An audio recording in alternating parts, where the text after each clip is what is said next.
suis ravie de ce moment avec vous. Je suis très emballée par ce dispositif de rencontre connectée, un endroit où aller. Et je suis très honorée et heureuse de pouvoir faire cette première rencontre avec vous. Tout le plaisir est pour moi. Ouais. Déjà, juste pour savoir un petit peu, vous êtes où là? On se trouve chez vous? Dans votre Oui, espace de confinement?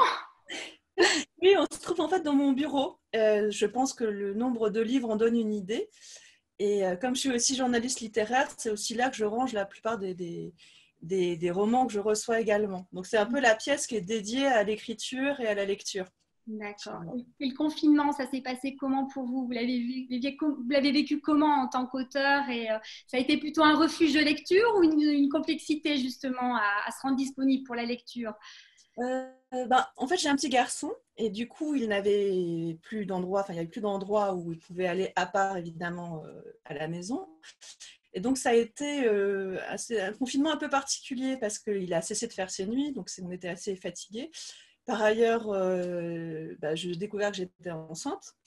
Donc, C'est de une ce bonne fait, nouvelle. c'était une très bonne nouvelle en période de confinement.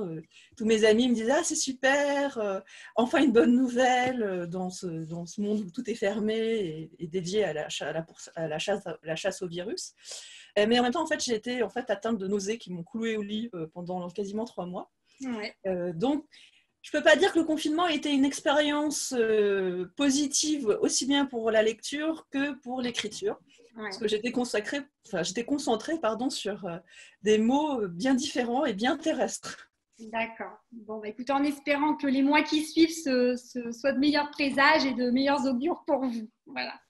Alors, donc cette rencontre, elle est, on va dire, destinée à revenir sur votre dernier roman, donc votre quatrième roman. Après notamment La princesse et le pêcheur, La double vie d'Anna Song et Le voyageur malgré lui, qui ont été des titres qui ont été déjà remarqués par les critiques, qui ont été énormément accompagnés par les libraires et suivis des lecteurs. Et je pense, et je crois savoir déjà vous dire que Les Inconsolés, ça va être du même ressort. Voilà. Donc moi, je suis ravie d'être dans cette rencontre sur ce titre-là. Merci. Les Inconsolés, c'est un roman parfaitement maîtrisé dans sa construction, dans le style, dans l'écriture, dans l'histoire, dans le genre aussi, on y reviendra. Il y a une complexité, on va dire, très intéressante en tant que lecteur. Je voulais juste savoir sur la question du genre, parce que pour avoir lu plusieurs critiques justement littéraires sur ce titre-là, on voit et on lit pas mal de choses, roman gothique, roman social, roman familial, roman d'amour. Vous l'avez construit comment? Comment vous avez accroché ça? C'était dès le départ, vous vouliez une complexité de genre comme ça sur ce titre-là? A posteriori, oui, mais en fait, au moment où je me suis lancée dans le roman, non, j'y ai pas réfléchi en tant que tel. Ce que je voulais, c'était écrire une histoire d'amour fou avec un mystère policier. C'était quelque chose qui avait déjà, que j'avais un peu pratiqué dans La double vie d'Anna Song, où il y a un amour fou et puis il y a une imposture, il y a un mystère qui se résout à la fin du roman, pour certains au milieu aussi. Et là, j'avais envie de reprendre un peu, de me relancer dans le même type de schéma. Mais ce que j'ai ajouté, c'est une composante d'analyse sociale qu'il n'y avait pas dans La double vie d'Anna Song. Et là, pour Les Inconsolés, ce qui est venu au départ, c'est une image. C'est l'image d'un homme déposant un corps au fond d'un lac, avec en arrière-plan un château. Et c'est la nuit, c'est la pleine lune, il pleure. Et à côté, il y a une femme qui parle et qui raconte. Et cette image, en fait, elle m'est venue il y a 7 ans, avant que j'achève le roman. Et je m'étais dit, bon, voilà, je pars de ça. C'est devenu le premier chapitre du roman. Donc, ce premier chapitre a été écrit très vite. Et ensuite, j'ai mis 7 ans avant de réussir à finir le roman.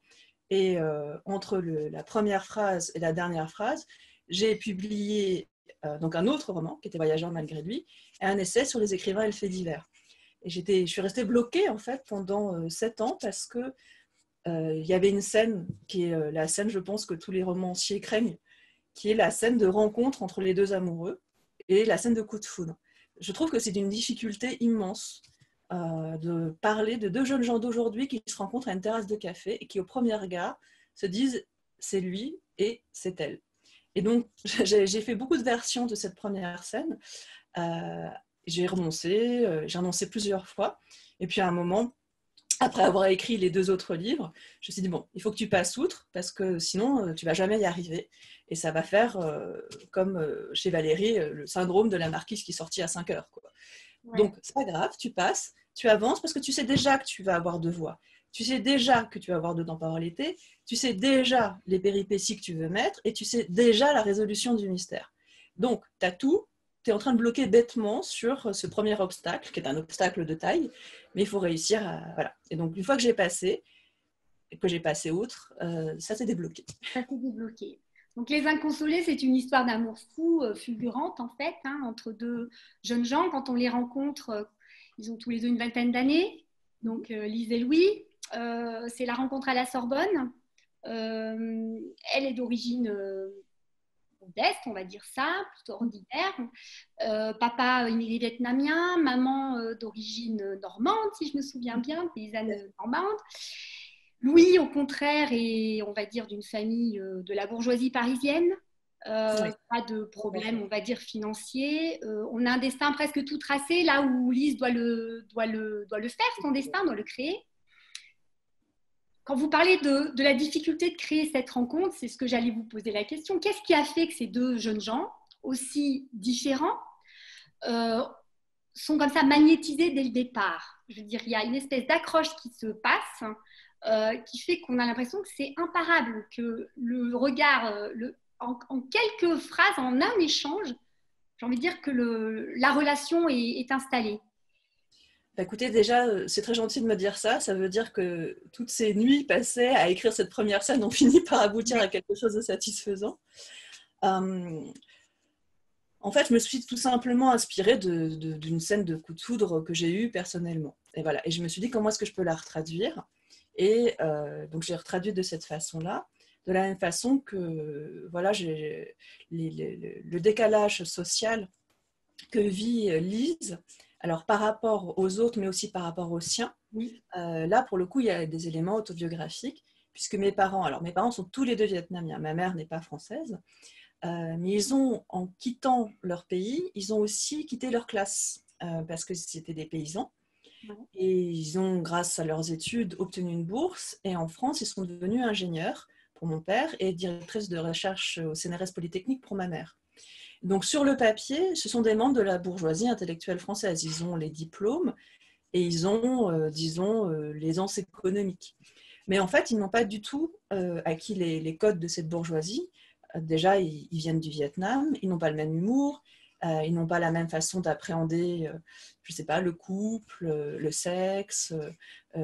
Voilà, on n'a par exemple aucun problème pour parler d'argent au Vietnam. Et l'une des premières choses que certains parents me demandaient, c'est combien tu gagnes. Et en fait, là-bas, mais moi, je suis évidemment d'ici, donc ça me fait un drôle d'effet. Et en même temps, je sais que voilà, c'est l'usage là-bas. Et c'est pour vous flatter, en fait, qu'on vous demande ça. Donc, il y a tout un décalage qui est à la fois culturel, mais aussi social. Puisque, a priori, lorsqu'on est diplômé comme ça, on a fréquenté éventuellement les musées, on a pu lire. Et en fait, ce n'est pas du tout leur cas. Puisque au Vietnam, ils avaient d'autres préoccupations, survivre, et la guerre, ensuite, voilà, le français n'est pas leur langue maternelle du tout. Et donc, pour eux, d'avoir des enfants, en fait, nous sommes 3, nous ne sommes pas 2 comme dans le roman, nous sommes 3. Ils ont eu 3 enfants qui sont 3 enfants très littéraires, et 3 enfants qui, en plus, ont fait une école particulière qui est Sciences Po, donc Sciences Po Paris, qui est une école de code.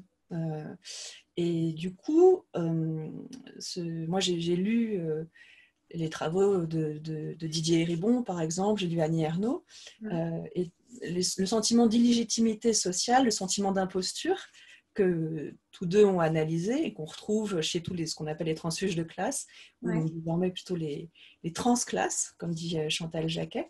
C'est quelque chose qui m'intéressait et que j'ai voulu traduire sous forme romanesque en le superposant à quelque chose qui n'apparaissait pas dans ce que j'avais lu jusqu'ici, à savoir quand la rupture de classe se superpose à la rupture de culture. Voilà. C'est ça que j'ai voulu mettre en scène. Et alors, vous avez parlé de la Sorbonne. Dans mon esprit, l'école n'est jamais citée. On sait juste que c'est une grande école. Ouais. Et effectivement, il existe quelques écoles où c'est possible de pouvoir réunir sur les bancs des membres de deux classes sociales différentes. Alors, en apparence, Lise et Louis appartiennent à la même classe sociale, mais en fait, pas du tout, puisque elle a ce passé, et que lui, en revanche, est un héritier. Et elle est tout sauf une héritière, sauf que si jamais, encore une fois, par exemple, vous regardez juste les diplômes des parents, comme vous regardez les diplômes de mes parents, on peut penser en effet qu'elle est une héritière, mais elle ne l'est pas. Et parce que c'est pas l'argent qui fait la classe sociale, c'est finalement... c'est l'histoire et l'héritage, probablement. C'est le comportement, c'est les goûts, c'est la façon de parler, et donc c'est pas du tout que l'argent. Et ça, c'est quelque chose que les sociologues ont beaucoup mis en avant. Bon, je suis pas sociologue, mais je me disais, comment est-ce qu'on peut intégrer ça dans une histoire d'amour? Et il y a quelqu'un qui fait ça au cinéma très bien, et auquel j'ai pensé, parce que j'ai pensé à beaucoup de cinéastes en écrivant le roman, puisqu'elle travaille dans le monde de la critique de cinéma. C'est Abdelatif Kechiche. Alors, il n'est pas cité dans le roman, mais si jamais vous regardez La vie d'Adèle, bon, La vie d'Adèle, on se souvient tous, pour ceux qui l'ont vu, une histoire de passion amoureuse, sexuelle, extraordinaire, ou voilà. Mais ce qui sépare évidemment les deux jeunes filles, les deux jeunes femmes, c'est leur classe sociale, et il le met tout de suite en avant en jouant avec des scènes de repas. Et donc j'ai refait des scènes de repas dans le roman. Ouais. Parce que voilà, dans les deux scènes de repas filmées en parallèle dans la vie d'Adèle, on voit dans le décor, dans les plats qu'ils mangent et dans la conversation qui est tenue autour de la table, que en fait, elles sont de classes sociales si différentes que ça ne pourra pas aboutir, que ça ne va pas marcher. Dès ce moment-là, on le comprend. Et donc, ensuite, ce qui se passe, c'est qu'Adèle trompe la fille aux cheveux bleus. Elle la trompe et elle ne sait pas pourquoi, elle ne peut pas mettre des mots sûrs, mais en fait, nous, on devrait le savoir. C'est ça qui a été déjà annoncé, en fait, par les différences entre elles. Elles n'ont littéralement pas de sujet de conversation commun. Elles ont une passion et elles s'aiment. Et c'est montré, et c'est d'ailleurs très, très bien montré. Et donc, comme c'est quelque chose que j'ai pu vivre aussi à titre personnel, mais voilà, j'ai voulu poser des mots dessus. Oui, et c'est très réussi. Alors, le fossé culturel, les barrières, on va dire, culturelles aussi, liées à l'éducation, à l'héritage de Lise et Louis. Donc, c'est quelque chose qui est tout de suite très bien planté. On appréhende très bien leur histoire, leur rencontre, mais très rapidement aussi, vous nous mettez dans la confidence sur le fait que ça ne va pas durer. Tout de suite, c'est placé ça aussi, dès le départ. Et c'est très subtil en fait, puisque vous avez dans votre construction effectivement un chapitre où c'est Lise qui s'exprime et qui raconte sa vie, son histoire, ses choix, ses réflexions aussi. Hein. Elle se pose plein de questions. C'est une cérébrale, Lise. Hein. Elle a énormément lu aussi petite. Elle s'est raccrochée à énormément de littérature. Elle réfléchit beaucoup, même si elle vit intensément cette relation. Il y a quand même beaucoup de cérébralité dans sa façon de vivre ça. Et en fait, on a en alternance, Lise s'exprime et en alternance, c'est l'autre. Voilà. Et l'autre, en fait, c'est moi ce que j'ai appelé au départ l'invité dans l'histoire, puisqu'on ne sait pas qui s'exprime au début. D'ailleurs, vous gardez ce suspense jusqu'au bout et c'est assez fabuleux aussi, parce que quand vous parlez de polar ou de thriller, on y est, parce que jusqu'au bout, en fait, la fin de l'histoire, en tout cas cet autre qui se révèle à la fin du roman, c'est une pure découverte. On n'a pas senti venir. Donc là-dessus aussi, c'est merveilleusement bien réussi. Merci. Et cet autre, en fait, va nous donner une autre approche de la relation de Lise et Louis. Donc on va nourrir aussi différemment cette relation. Alors je veux juste lire un passage justement de l'autre qui arrive en tout au bout du roman. Lise et Louis. Louis et Lise. Je crois que personne ne connaît mieux que moi votre histoire. Je la connais mieux que vous qui l'avez vécue, car je suis la seule à l'avoir étudiée dans le moindre détail. à avoir rassemblé patiemment tout ce qu'il était possible de rassembler à votre propos, poussant le scrupule jusqu'à lire chacun des romans que tu as mentionnés, à visionner chacun des films que tu as évoqués. Non pour faire comme toi ou devenir toi, mais pour te comprendre et comprendre ce qui chez toi avait retenu Louis, l'origine du sort que tu lui avais jeté. J'oubliais qu'il n'avait rien à comprendre, car aimer n'est que cela, un mauvais sort, comme on en trouve dans les contes, contre quoi on ne peut rien, jusqu'à ce que l'enchantement ait cessé. Alors, cette séquence-là, elle arrive en fin de livre, et vous abordez effectivement cette notion de conte. Là, c'est pareil, vous avez quand même, on va dire, une relation à l'environnement du conte assez singulière, j'ai l'impression, parce qu'on retrouve ça dans vos précédents romans. C'est dans vos personnages aussi. On tombe Louise avec son histoire, sa vie personnelle de petite fille, de vilain petit canard de la famille, qui va devenir Cendrillon et qui va trouver son prince charmant. Je la fais rapide, mais c'est presque ça. On a toute la notion de la souffrance amoureuse, aussi de l'aspect féerique, le château d'Étambel, on y reviendra. La marâtre en la mer, une maman, on ne va pas dire qui est en mal d'amour, mais qui est un peu malveillante, disons-le. Qui est, en tout cas, encore une fois, tout dépend de l'éducation qu'on a reçue et nos codes de départ, mais j'ai envie de dire que moi, ça m'a touchée énormément de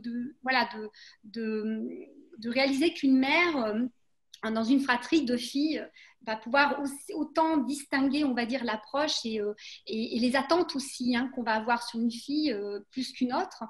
Mais c'est ce qui a aussi, on va dire, nourri et amené Lise aussi à devenir ce qu'elle est devenue. La question du conte, j'y reviens. En fait, on a l'impression que c'est quelque chose que vous maniez bien aussi et qui vous intéresse, qui vous nourrit aussi en tant qu'écrivain. Oui, en fait, et c'est arrivé dès mon premier roman, La princesse et le pêcheur. C'est d'ailleurs le titre d'un conte traditionnel vietnamien. Et en fait, à l'époque, je me souviens, j'avais écrit une histoire qui était un roman des origines et qui était aussi un roman d'initiation à l'amour, où une jeune fille d'origine vietnamienne née en France tombait amoureuse à l'âge de 15 ans d'un garçon qui était aussi d'origine vietnamienne mais qui n'était pas né en France, qui était un boat people. Et donc leur histoire se déroulait dans le monde contemporain. Et quelque chose qui les liait et qui les alliait très vite, c'était les contes. Et c'était les contes, notamment les contes de leur pays commun, même si l'une n'y avait jamais vécu et l'autre, en revanche, y était née.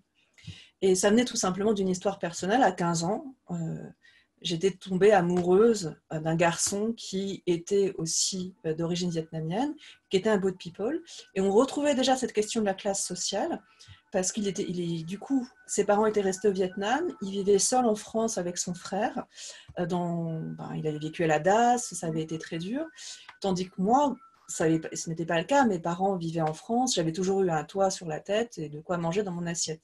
On s'est rencontrés dans ces circonstances particulières, on s'est perdu de vue, et ensuite j'ai écrit notre histoire, enfin une nouvelle, et quand je suis arrivée à la fin de la nouvelle, je me suis dit, mais ça me rappelle beaucoup un conte vietnamien, et pour moi, le conte, ça a été la première façon, ma première approche en fait de mon pays d'origine, c'est passé à travers les contes, et à travers la nourriture, et à travers la langue, avec ma grand-mère qui m'a élevée, et du coup la grand-mère est présente dans le premier roman, dans le deuxième roman, et donc dans celui-ci d'ailleurs. Ouais. Elle est très importante pour moi, et en plus là c'était une façon de lui rendre hommage parce qu'elle n'est plus de ce monde. Et du coup, c'est vrai que je me souviens que j'ai écrit ce qui est devenu mon premier roman quand j'avais 18 ans, et en me rappelant ce conte que j'ai fragmenté, et du coup j'ai tissé le conte et le roman. Et ensuite j'ai intercalé plusieurs autres contes qui étaient autant de métaphores de ce qui arrivait aux deux héros, en fait. Donc c'est allé d'emblée avec ma pratique littéraire.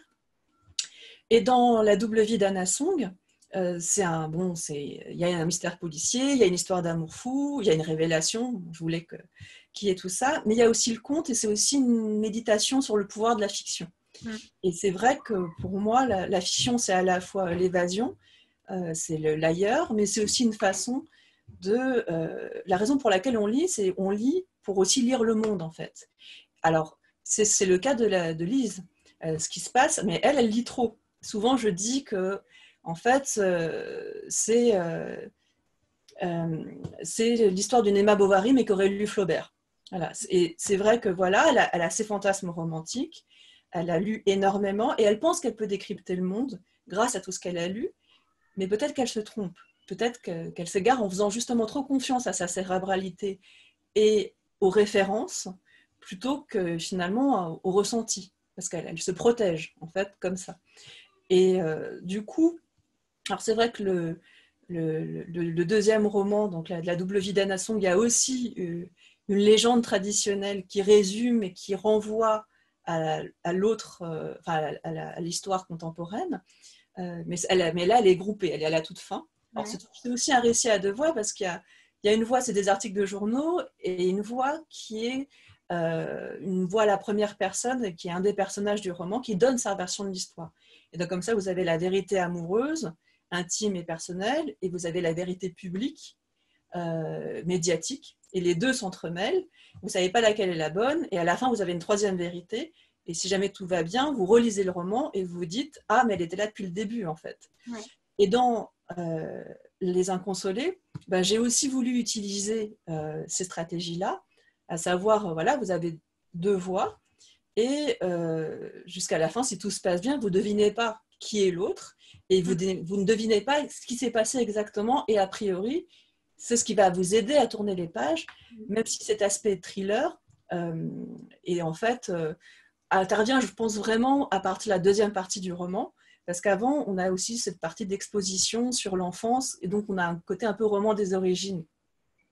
Et là, je m'étais dit, là, je vais y aller à fond sur les contes. Pour moi, c'est une réécriture de Tristan et Iseult, en fait. Donc, j'ai joué avec aussi tout ce qui, de manière générale, a touché à Tristan et Iseult. Donc, par exemple, si vous voyez la femme d'à côté de Truffaut, ouais. À un moment, l'un des personnages en parle assez longuement.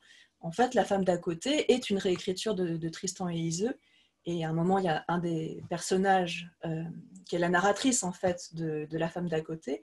Elle dit que pour l'épitaphe des deux amants, elle aurait choisi « ni avec toi, ni sans toi », ou « ni sans toi, ni avec toi ». En fait, ça, c'est une référence à un poème qui est « Le lait du chèvrefeuille » de Marie de France, et qui est sur Tristan et Iseult, comparant Tristan et Iseult à une branche de noisetier autour de laquelle s'enroule du chèvrefeuille. Ce qui fait que si jamais on les sépare, ils vont mourir.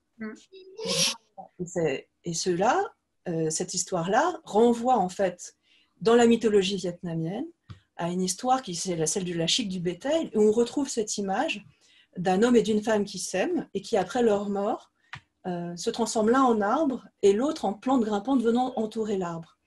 Et ce qui m'intéressait, c'était de jouer comme ça sur des renvois entre différents contes, donc toute la mythologie des contes entre guillemets occidentaux. Mais par exemple, il existe une version vietnamienne de Cendrillon. Il existe cette version de Tristan et Iseult également.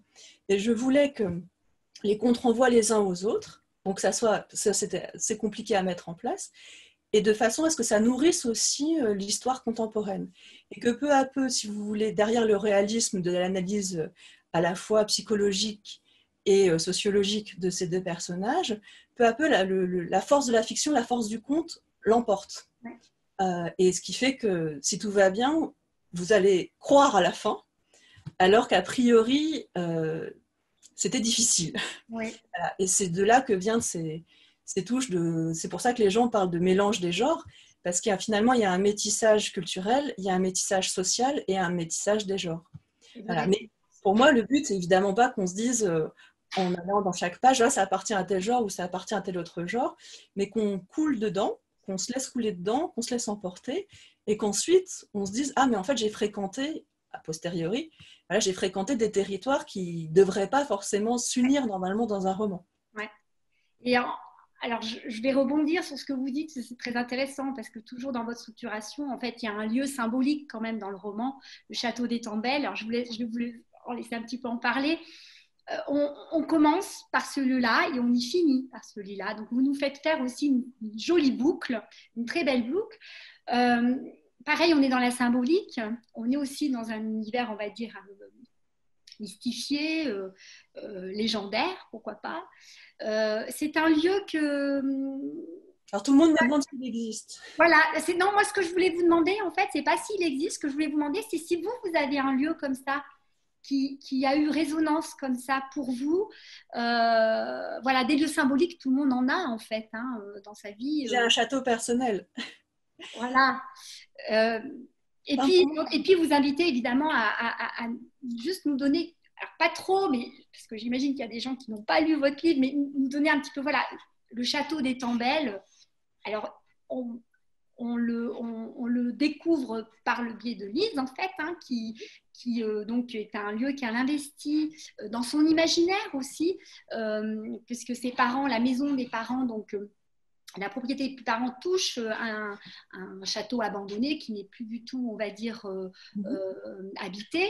Et Lise, enfant, encore une fois, il passe du temps, investit les lieux, investit aussi son imaginaire et son imagination, échappe aussi hein, à ces moments difficiles aussi. C'est un échappatoire pour elle. C'est un lieu que je trouve magnifique, en fait. Vous embarquez vraiment dans quelque chose, on va dire, même aussi rationnel je puisse être. J'ai été complètement embarquée, effectivement. Et quand vous dites l'idée, c'était effectivement d'essayer de faire cohabiter voilà, des choses qui relèvent du réalisme pur et dur d'une relation à des choses beaucoup plus, on va dire... romantique, romanesque et mythique. Voilà, exactement. C'est fait à la perfection. Voilà. Alors, ce château d'Étambel, comment vous l'avez...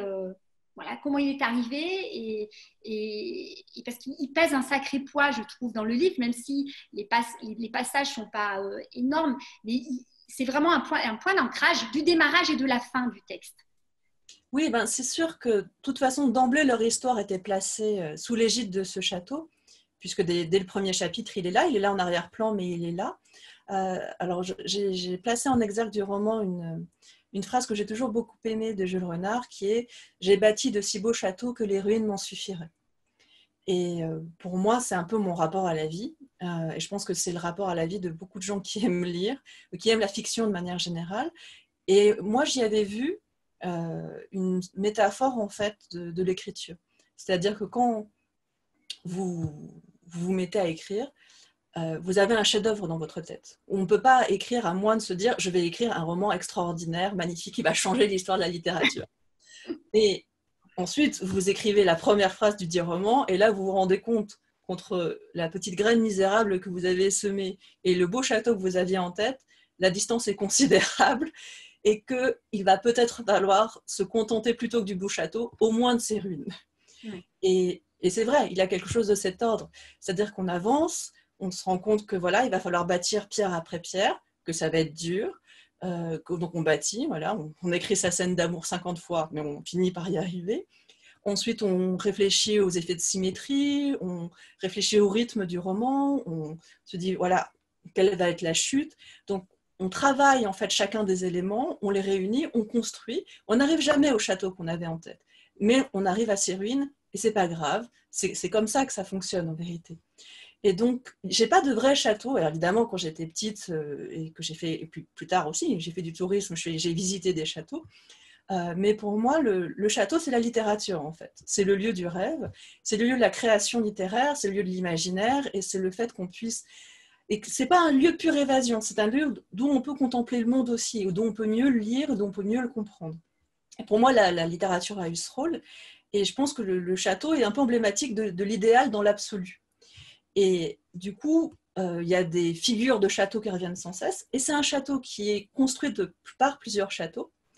J'ai utilisé Chenonceau, par exemple, parce qu'à Chenonceau, il y a la chambre de Louise de Lorraine, qui était la veuve inconsolable, une fois que son époux a été tué, enfin son époux est mort, elle s'est enfermée dans cette fameuse chambre, tendue de noir, avec des insignes et des dessins liés au deuil. Donc j'ai pensé par exemple à ça, mais j'ai aussi pensé, dans le palais ducal de Padoue, il y a cette devise qui a été inscrite, qui est « Vrai amour ne se change ». qui devient la devise du château d'Étambel. Et j'ai utilisé comme ça un certain nombre de châteaux.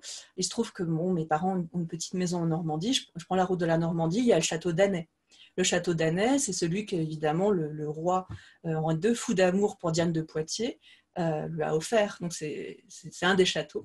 Et d'ailleurs, c'est un château qui était inachevé, qui a été reconstruit. Il y a beaucoup de châteaux comme ça qui étaient inachevés, qui ensuite ont été reconstruits, qui ont été détruits à la Révolution, et qui ensuite soit sont tombés complètement en ruine, soit ont trouvé des mécènes, ou ont trouvé l'État parfois pour les préserver.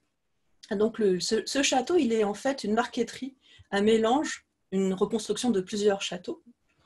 Et il y a d'autres figures de châteaux dans le roman, c'est-à-dire les châteaux en Espagne, le château de l'Amour qui s'écroule, comme un château de cartes d'ailleurs, et puis la forteresse sociale à laquelle appartient Louis, et dans laquelle Lise parvient à pénétrer par la grâce de l'amour, et par la grâce finalement du fait que voilà, il décide de l'aimer, et donc elle entre dans ce monde qui n'est pas le sien, voilà, et qui est aussi une forme de château. Alors c'est un château assez enfermant, c'est un château luxueux, c'est une cage dorée, mais voilà, c'est aussi un château. Donc il y a comme ça un certain nombre de figures du château qui reviennent dans le roman.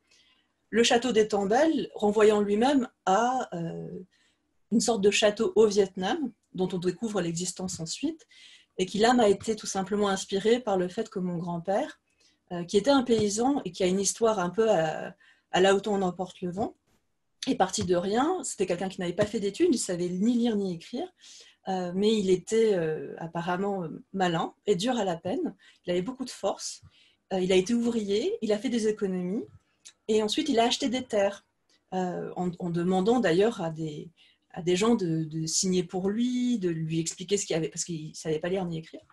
Et il a fait une plantation, en fait. Et il a fait fortune dans le cocotier, et il a construit une maison mythique dont il ne reste que des photos.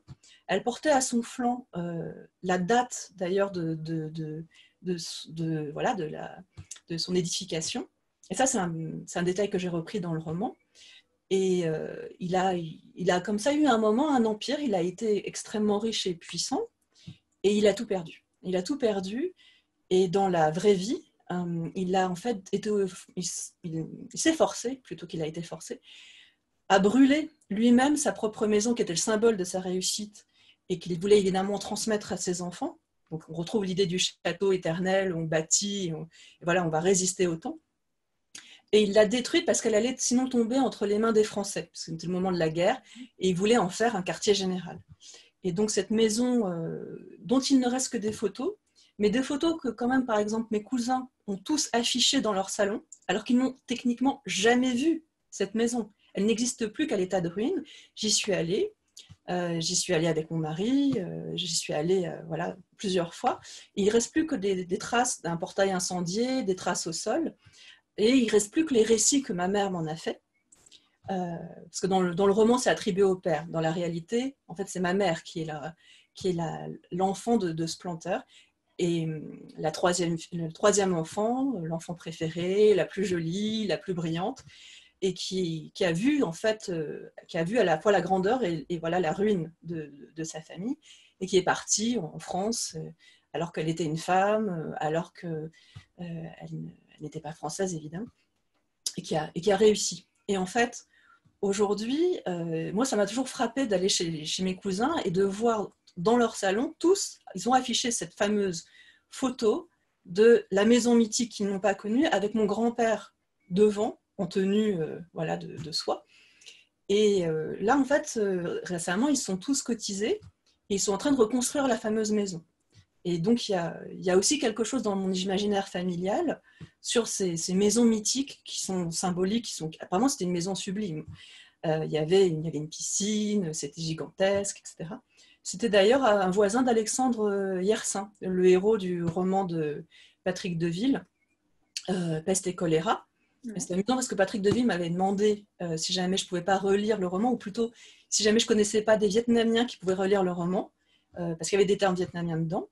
Et en fait, c'est tombé sur mes parents. Je lui ai dit, voilà. Il a donné une liste des termes que ma mère a lu.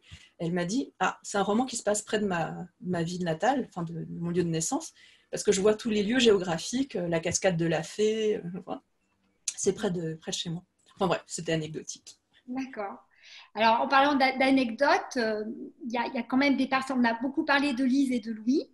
On a juste effleuré, évoqué Bas, la grand-mère. Il y a quand même des personnages, on va dire, qui sont... Aucun personnage n'est anecdotique, justement, dans votre roman. En fait, que ce soit les parents de Lise, que ce soit sa sœur, que ce soit la grand-mère maternelle, euh, que ce soit même, j'ai envie de dire, les amis qui environnent le couple. Ils ont tous, on va dire, leur rôle dans l'échiquier, en fait. Hein. Oui, chacun a son rôle à jouer. C'est ça. Et chacun a son rôle, on va dire, c'est suffisamment millimétré et bien placé pour effectivement expliquer comment Lise et Louis, d'ailleurs, avancent dans leur relation, ou n'avancent pas, ou n'avancent plus. Donc, c'est. Alors, on va dire, le personnage du père m'a quand même intéressée, parce que c'est un personnage qui, pour moi, est intéressant puisqu'il progresse dans l'histoire, en fait. Hein. Il est en périphérie, en tout cas dans sa façon de vivre, dans sa famille. Il laisse couler, j'ai envie de dire. La maman a une telle, s'impose tellement. Et du coup, il est vraiment en périphérie. Et puis, on découvre, Lise découvre que son père a un secret, ou en tout cas a conservé un secret familial. Et c'est quelque chose, ces séquences-là familiales, que ce soit les rôles des personnages ou que ce soit ce qui se passe même dans la dynamique même, c'est quelque chose que vous avez, qui est à minima, on va dire, nourri par votre propre itinéraire personnel. Bien, c'est sûr que alors je viens d'une famille où on ne parle pas, où on fait silence sur les drames du passé. Et c'est quelque chose qui revient régulièrement dans mes romans, c'est le silence. Et le silence dissimule par définition toujours un secret. Et je vous ai parlé de mon grand-père maternel. Du côté paternel, en fait, par exemple, mon grand-père et mon arrière-grand-père ont une histoire tragique, à savoir qu'ils ont été tués le même jour. Ils ont été assassinés et, par des communistes. C'était l'époque où donc, il y avait la guerre contre les Français. Et il y avait un mouvement de résistance composé de communistes et de non-communistes. Et mon grand-père et mon arrière-grand-père n'étaient pas communistes, mais à l'époque, ce n'était pas encore un problème. Puis un jour, les communistes ont décidé de prendre le pouvoir au sein de tout le réseau. Ils ont organisé une fausse arrestation générale. Et donc, ils ont arrêté mon grand-père et mon arrière-grand-père. Ils les ont amenés dans la jungle, ils les ont torturés, ils les ont tués. Et ma grand-mère et mon père ont alors été obligés de fuir. Ils sont partis, ils ont tout abandonné, leur ferme, ils ont tout abandonné derrière eux. Et en fait, ma grand-mère a connu un nouveau drame, c'est qu'elle avait une petite fille, et la petite fille est morte à ce moment-là. Les conditions étaient très dures. Et mon père m'a raconté qu'il n'avait jamais vu ma grand-mère pleurer autant, et qu'il ne l'avait jamais vue repleurer autant depuis. Et cette histoire que je vous raconte, je n'y ai évidemment pas du tout eu accès tout de suite. Je raconte dans La Princesse et le Pêcheur, en fait, comment j'y ai eu accès. Et c'est quelque chose de très courant. Alors, je pense que c'est à la fois familial et c'est aussi culturel. On garde le silence sur les tragédies qui ont brisé votre famille. Et c'est, je pense, très courant chez les familles d'exilés. C'est-à-dire que vous partez, vous abandonnez derrière vous votre pays d'origine, et c'est pour que vos enfants aient finalement une page blanche devant eux donc, où ils puissent écrire leur propre histoire. Donc vous n'allez pas alourdir leurs épaules du fardeau du passé. Et donc mes parents sont partis sur cette idée. Mon père ne m'a jamais raconté cette histoire. Étrangement, donc c'est par ma grand-mère que j'y ai eu accès, et j'y ai eu accès par une suite de hasards que je raconte dans La Princesse et le Pêcheur, mais que je ne vais pas raconter ici, c'est très très long. Mais ça m'a beaucoup frappée, et je pense qu'à posteriori, on vous demande toujours pourquoi est-ce que vous écrivez. Et je pense que j'ai toujours écrit pour mettre en fait des mots sur le silence de mes parents, et surtout ces secrets qu'ils ont dissimulés. Et donc mes personnages, ils ont tous un secret. Dans Les Inconsolés, chacun a un secret. Alors bien sûr, le premier mystère que vous avez, il apparaît au premier chapitre, mais ensuite, si vous suivez les lignes de vie de chacun, en effet, le père a un secret, en effet, la sœur a un secret, en effet, Lise a un secret, même Louis a un secret en fait. Il n'est pas celui qu'on croit. Elle n'est pas tout à fait celle qu'on croit non plus. Et finalement, et l'autre voix a aussi un secret qu'elle va en fait nous dévoiler à la fin. Et si tout va bien, ça vous fait relire le livre. Pareil que de la double vie d'Anna Song. C'est fort probable. J'ai juste deux questions très rapides. Excuse-moi Nathalie, j'en profite. Il faut juste que Mine me réponde très rapidement. Qu'est-ce qui selon vous, il aurait fallu pour que cette histoire puisse se prolonger entre Lise et Louis? Et puis la deuxième, vous êtes entre autres écrivain, talentueuse, mais aussi critique littéraire. On vous aurait invité à lire votre livre en tant que critique littéraire. Qu'en auriez-vous pensé? Ciel, c'est une vaste question. La première question, pour que ça fonctionne, il aurait fallu y croire. Il aurait fallu qu'elle y croie, en fait. Et je pense que moi, ce que j'aime bien dans les romans, c'est mettre les lecteurs sur des fausses pistes. Et donc, on partage le point de vue de Lise, on partage aussi le point de vue de l'autre. Mais quand vous racontez une histoire, le narrateur n'est pas toujours fiable. C'est ce que les anglo-saxons appellent le unreliable narrators. Et là, il y a quelque chose de cet ordre. Et je pense que parfois, pour qu'une histoire fonctionne, en l'occurrence, on pense que ça peut être... Voilà, évidemment, quand vous écrivez une histoire d'amour, vous n'allez pas écrire une histoire d'amour qui se passe bien et où tout se passe bien, parce que le bonheur, c'est statique. Donc, il n'y a pas de dramaturgie possible, tout le monde s'endort, vous pouvez vivre le bonheur dans la vie, mais vous n'allez sûrement pas en faire un roman. Autrefois, du temps de Roméo et Juliette, vous aviez des familles ennemies, c'était parfait. Voilà, ils appartiennent à la même classe sociale, la même classe sociale, mais leur famille se hait. Aujourd'hui, c'est un peu différent. Vous ne pouvez pas faire Dallas, hein, quoi qu'il arrive. Vous avez en fait une réécriture de Roméo et Juliette, hein, avec Bobby et Pam qui appartiennent à deux clans ennemis. Voilà, c'est un truc éternel. Et donc là, c'est en fait pareil, les circonstances extérieures, normalement, si jamais vous allez contre les règles de la société, contre les règles de la hiérarchie sociale, normalement vous êtes puni. C'est quelque chose d'éternel. C'est annoncé dès le début du roman, quand ils échangent autour du temps de l'innocence d'Edith Wharton, où en fait, ce qui va contraindre les héros non seulement à renoncer à leur amour, mais ils ne l'auront même pas vécu, parce qu'ils n'auront même pas fait l'amour une seule fois, c'est malheureux, eh bien, c'est que ça va contre l'ordre social. Pourtant, on est dans la même société extrêmement favorisée de New York du début du siècle, dans Edith Wharton.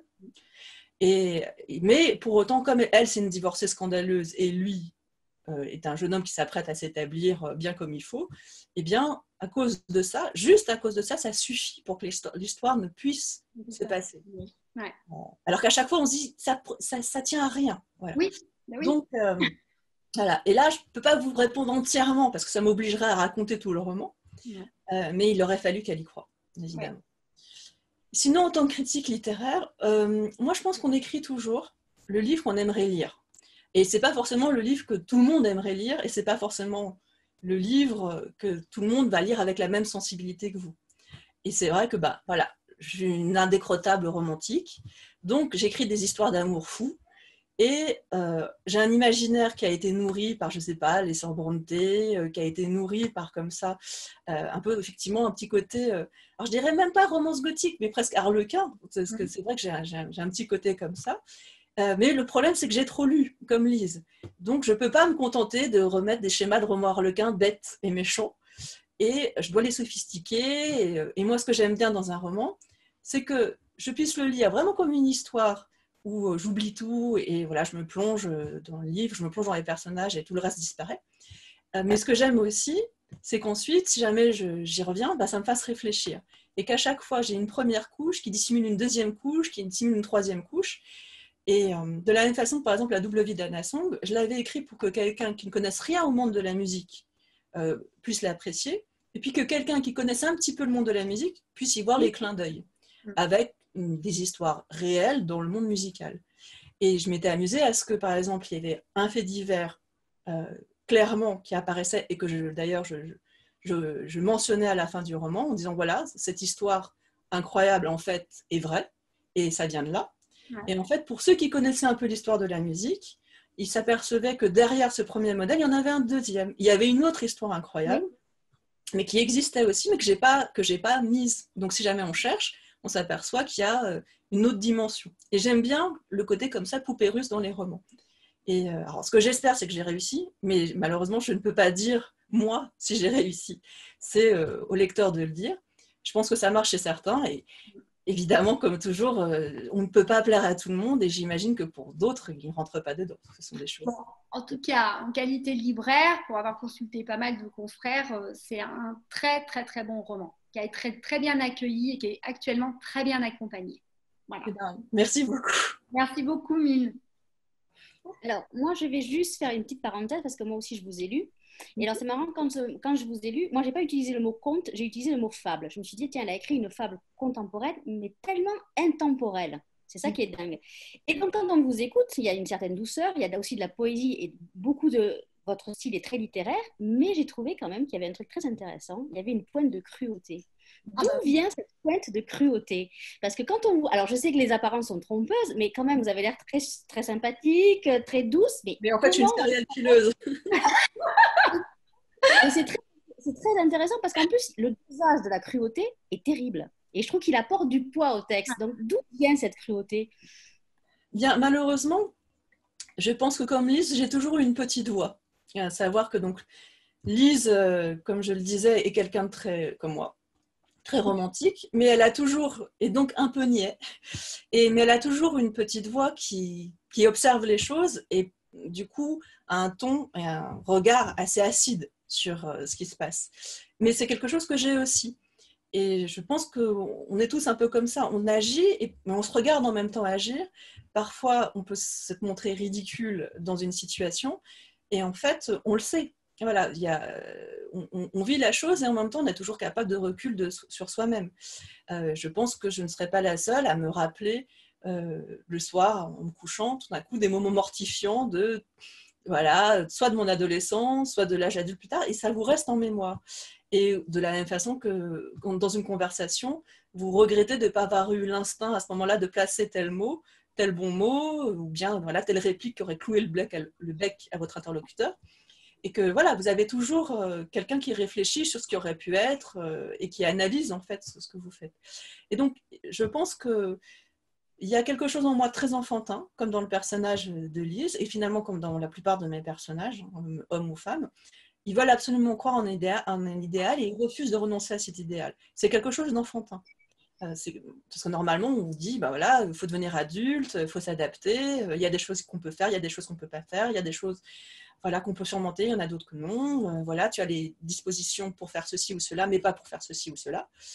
Et en même temps, c'est ce qui vous fait avancer, c'est ce qui fait que vous continuez à vivre, c'est cet espoir que cet idéal, quelque part, vous puissiez encore vous y accrocher. Mais vous avez toujours la voix, soit adulte, soit méchante, soit cruelle, selon voilà, soit simplement lucide, qui va vous dire mais non, tu t'égares pour cette raison, et là tu penses qu'il t'aime, mais non, il t'aime pas. Il a d'autres motivations. Là, tu penses qu'elle te dit ça pour ça, mais non, c'est pas vrai. Elle a une autre motivation. Et évidemment, heureusement, c'est une voix qui parfois se met en veille, mais elle peut ressurgir à tout moment. Et donc, je cherchais, puisque c'est une histoire d'amour très romantique et assez, voilà, très très poétique par certains aspects, je cherchais à contrebalancer ça par ce petit ton un peu acerbe pour que ça relève et pour que justement on joue avec le point de vue en se disant « Ah, c'est une façon de voir les choses, mais ça se trouve, elle se trompe. Et c'est l'autre façon qui est la bonne. Mais ça se trouve, cette autre façon n'est pas non plus la bonne interprétation de ce qui se passe. Et à la fin, de la même façon qu'un accident, qu'il y aura eu 5 témoins, vous aurez 5 versions de l'accident. Ah non, la robe était rouge. Ah non, le feu était ouvert à ce moment-là. Mais non, ça s'est passé comme ça. Et en fait, aucun ne ment forcément. Simplement, le souvenir reconstruit. Et c'est Cyril Roosevelt qui avait une jolie phrase un jour où on discutait. Elle disait que, voilà, écrire un roman, c'était... voilà, c'était... Je ne sais plus ça avait la phrase exacte, mais grosso modo, c'était écrire un souvenir qui n'avait jamais eu lieu. Voilà. Et en fait, c'est fait d'imaginaire, et en même temps, ce n'est pas un mensonge. C'est quelque chose voilà, qui est une version de la même façon que Les Inconsolés. À chaque fois, il y a des points autobiographiques. Le roman n'est pas entièrement autobiographique, bien sûr, ou alors on vivrait dans une autre dimension. Mais à chaque fois, c'est fait aussi de potentialité de ce qui aurait pu être et de ce qui n'a pas été. Alors, il y a beaucoup de questions. Il y a beaucoup de questions. Donc, il faut absolument que je les pose parce qu'après, on va être pris par le temps. En tout cas, ce qui est bien, c'est que l'entretien était passionnant, que les gens ont appris beaucoup de choses, surtout de votre univers, et ils ont très envie de lire votre livre. Ah, Et il y a une question qui est, êtes-vous porteuse de l'inconscient collectif de votre famille? alors, je pense que c'est vrai que souvent je dis que je fais ma psychanalyse en faisant mes romans, en fait. C'est-à-dire que j'utilise, donc ma famille ne parle pas, ma famille dissimule beaucoup de choses, pas forcément uniquement par peur de la douleur ou par désir de nous protéger, mais aussi par habitude, voire pour des raisons même politiques. C'est-à-dire que, par exemple, ma grand-mère ne parlait jamais de l'assassinat de son mari et de son beau-père, et autour d'elle, on ne lui en parlait jamais non plus. On ne lui en parlait jamais pourquoi ? Pour ne pas la heurter, bien sûr, pour ne pas lui faire de peine, mais aussi parce que, bon, ils ont été assassinés par les communistes. Ensuite, on est dans un régime communiste. On ne veut pas avoir à le dire. Donc, on utilise un vocabulaire très vague. Au moment où ils ont disparu, on ne dit jamais qu'ils sont morts ou qu'ils ont été assassinés. Au moment où ils ont disparu, on utilise un vocabulaire blanc, on utilise un vocabulaire neutre, de façon à ce que si jamais des oreilles traînent qui voudraient éventuellement vous dénoncer, eh bien, celles-ci en soient pour leurs frais. Et donc, je pense qu'il y a aussi ça qui devient une habitude et qui devient une façon d'être. Mon père ne parlait jamais de ses sentiments, mais en fait, en y réfléchissant, voilà un petit garçon qui a vu mourir, enfin, il ne l'a pas vu, mais bon, son père et son grand-père sont morts le même jour, il a vu mourir sa sœur, il a vu je le raconte dans Un autre roman voyageur malgré lui, il y a une scène où des soldats exécutent un buffle qui est le meilleur ami du père. Et en fait, c'est une scène que mon père m'a racontée. Ils l'ont tué devant ses yeux et ils ont grillé sa viande. Enfin, c'était horrible. Donc voilà. À chaque fois, j'utilise en fait des épisodes que mes parents ne racontent pas, ou en tout cas pas du tout volontiers. Je les mets dans mes romans. Et je pense que c'est en effet une façon de parler, de développer cet inconscient. Il n'y a pas très longtemps, j'ai vu un hypnothérapeute. Et il me disait, ah oui, moi, l'hypnothérapie, ça marche très très bien avec les gens qui ont de l'imagination, donc ça marche particulièrement bien avec les artistes, parce qu'en fait, pour résoudre des problèmes, ce que je leur demande, ce que je vous demande, c'est d'imaginer un scénario, d'imaginer une histoire, de vous plonger dedans, et ensuite je vous fais vivre l'histoire, par exemple pour une réconciliation, une fois qu'il a déterminé ce qui vous gênait. Et quand il m'a écouté raconter voilà, ce que je faisais dans la vie et de quoi parlaient mes romans, il me disait c'est très intéressant parce que dans vos romans, en fait, c'est une façon pour vous d'exorciser des traumatismes anciens. Et vous faites, ce que moi je fais en cabinet avec mes patients, simplement vous les faites à travers des livres qui sont des œuvres, qui ne sont pas juste des narrations auto-centrées autour de ce qui vous est arrivé ou ce qui est arrivé à votre famille. Mais, et voilà. Donc, je pense qu'en effet, il y a... mais ce n'est pas du tout quelque chose dont j'avais conscience. De la même façon que je n'avais pas du tout conscience du fait que j'écrivais pour mettre des mots sur le silence de mes parents. Alors, il y a quelqu'un qui voudrait savoir quand est-ce que vous écrivez? Plutôt la nuit, plutôt le jour, pendant vos temps libres? Comment ça se passe, vous, l'écriture? Pour mon premier roman, j'écrivais alors souvent tard, et la nuit, parce que je travaillais. Donc, j'avais pas le choix et j'avais pas trop la possibilité. Et généralement, d'ailleurs, on était dans un petit appartement, donc je posais mon ordinateur sur mes genoux parce que mon mari, lui, était au seul bureau disponible. Comme il faisait très bon dans le lit, je finissais toujours par m'endormir. C'était assez misérable comme façon d'exécuter son premier roman. Mais enfin, ça a fini par porter ses fruits. Et je pense qu'à l'époque, alors que je suis une marmotte de nature, eh bien, j'étais tellement...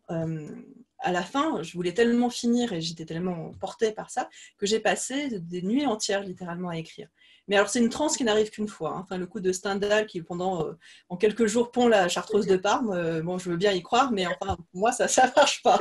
Voilà. Donc, mon premier roman, j'ai pu ne pas dormir. Je vous annonce pour mon deuxième roman. Mais c'est vrai que j'ai toujours une période que mon mari appelle la période zombie.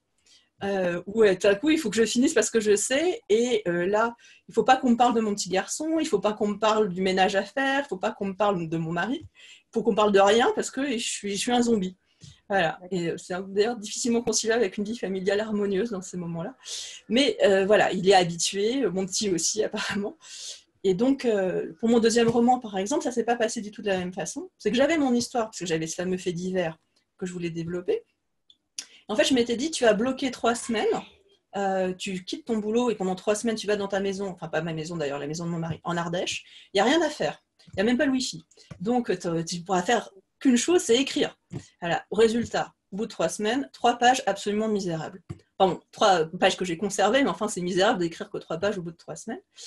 Et en vérité, j'étais tellement découragée, je m'étais dit, oh là là, en fait, tu n'es pas écrivain. Tu as écrit un livre, mais manifestement, vu comment tu t'es noyé là juste pour écrire ces 3 misérables pages, tu n'es pas faite pour ça. Bon, tant pis, c'est pas grave, tu as une vie, un mari, un boulot que t'aimes, enfin, etc. Finalement, j'ai continué après coup, et j'ai utilisé mes capacités journalistiques, parce qu'il y a une des voix qui était composée uniquement d'articles de journaux. Donc ça, j'ai pu les faire plus facilement.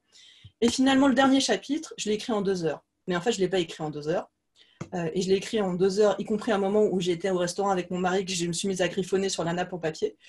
C'est pour vous dire, il y a tout un bout que j'ai arraché à la fin du repas. Et d'ailleurs, j'ai passé le repas à écrire. Je lui ai dit, excuse-moi, mais je suis inspirée. Comme une vraie caricature, quoi. Vous l'avez gardé, le papier? Non, hélas. Je crois que je ne l'ai pas gardé. C'est dommage. Peut-être plus tard, quand j'aurai le Nobel, eh bien, ce papier deviendrait une relique extrêmement précieuse. Mais non, ce n'est pas le cas. Bêtement, je l'ai jeté. Non, en fait, et donc là, je l'ai écrit en 2 heures, et en même temps, je dis toujours que je ne l'ai pas écrit en 2 heures, que toutes les 3 semaines où j'ai bloqué, en fait, elles m'ont servi à élaguer. Et après, je me rends compte qu'il n'y a pas vraiment de règles, que mes romans, à chaque fois, sont écrits dans des moments différents, parfois en me forçant, parfois pas du tout. Ce que j'ai fait pour Les Inconsolés, et ce qui était assez pratique, c'est que désormais, donc, j'ai mes journées à moi, parce que j'ai quitté mon travail à temps plein. Et du coup, pour Les Inconsolés, donc au départ, j'ai eu cette première scène très facilement. Je l'ai écrit pendant la journée, de façon tout à fait, au cours de la journée. J'écris beaucoup mieux le matin. Je suis réveillée, quoi. Toute la nuit est passée par là, je suis à peu près reposée. Et beaucoup moins bien, a priori, après-midi. Voilà, donc j'ai fait le matin ma période de choix. Et en fait, ce que j'ai compris, et c'est Cyril Roosevelt aussi qui m'a un peu aidée là-dessus, c'est que littéralement, il faut faire un tour. Il faut faire un tour pour pouvoir... Est-ce que vous pouvez présenter votre consoeur? Parce que peut-être que les autres ne le savent pas. Comment? Est-ce que vous pouvez dire 2 mots de la romancière que vous venez de citer? Ah oui, alors Cyril Roosevelt est une romancière new-yorkaise, la femme de Paul Auster, mais évidemment elle me détesterait de dire ça, mais c'est une romancière avec laquelle j'ai eu l'occasion d'échanger, que j'ai interviewée, et elle a écrit aussi sur tout simplement la façon dont elle écrivait, et c'est quelqu'un qui est intéressé également par les neurosciences, et donc c'est pour ça qu'elle avait observé que, en effet, littéralement, si jamais vous allez faire un tour, donc vous allez marcher, il n'y a pas que vos jambes qui marchent, il y a votre cerveau qui marche aussi, en fait. Et finalement, ça, c'est quelque chose, c'est à l'air d'une évidence, en fait, c'est pas du tout quelque chose que j'avais intégré. Si je bloque, maintenant, je sors. Voilà, c'est aussi con que ça.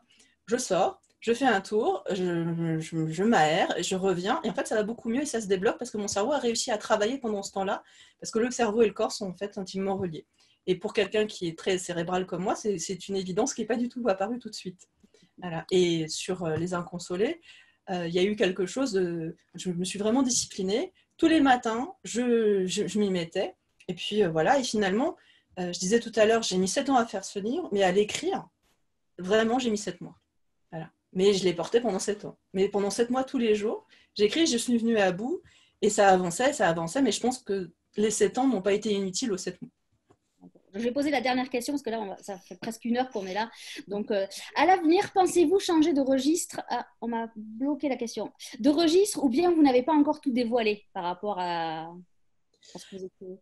Eh bien, alors ce qui est sûr, c'est que les histoires d'amour avec un mystère, c'est quelque chose qui me plaît et que maintenant je commence à explorer, que j'ai pas mal exploré mais que j'aimerais bien continuer à explorer. Mais par exemple, le nouveau livre que j'avais en tête n'avait rien à voir, mais était lié en fait mon petit garçon est autiste, en fait. Donc il parle pas. Et il lira jamais et il parlera jamais.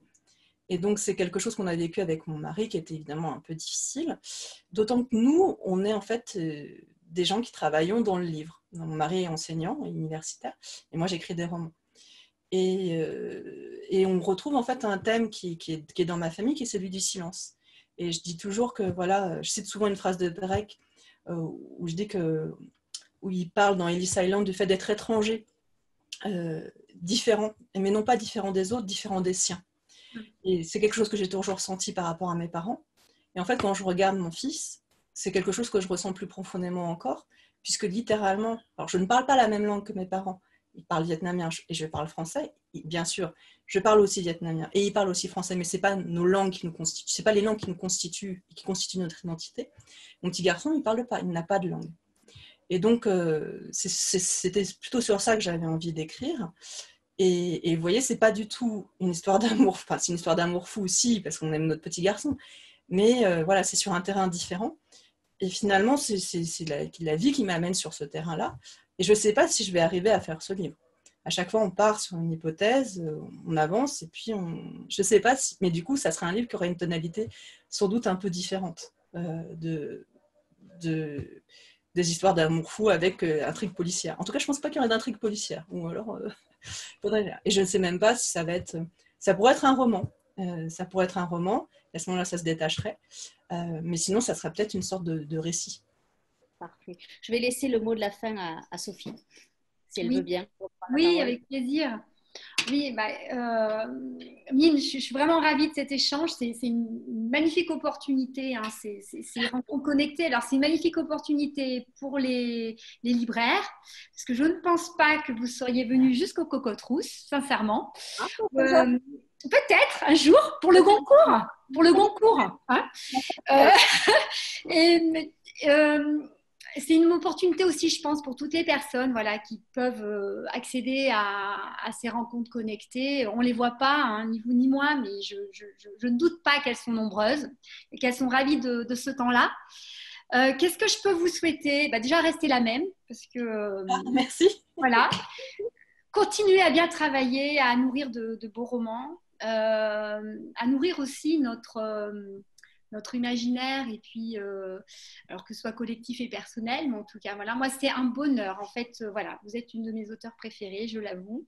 C'est bien ce genre de confession, juste avant de manger le soir, comme ça, c'est pas... Ouais. Et puis écoutez, avec plaisir, dans un autre endroit où aller avec vous, il n'y a pas de souci, avec grand plaisir. Voilà. Le plaisir était pour moi. Merci à vous, à bientôt. Alors, un grand merci. Merci à Nathalie. Un grand merci Sophie de la librairie Les Cocottes Rousses. Vous trouverez en vente le livre de Minh Tran, oui, chez Sophie. Vous le trouverez aussi chez tous vos libraires. Minh Tran, oui, je vous remercie beaucoup pour ces grands moments d'émotion, de nous avoir ouvert votre intimité, parce que c'était passionnant. Vous nous avez émus par certains passages de votre vie, de vos moments de vie. J'engage tous les lecteurs à aller acheter le livre de Mine, parce que franchement, c'est vachement bien.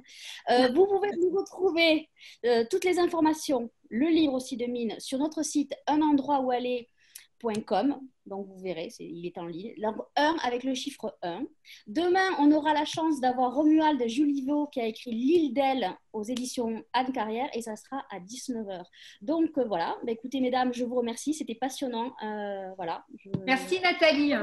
À bientôt. Émue par la fin, donc merci de ce grand moment.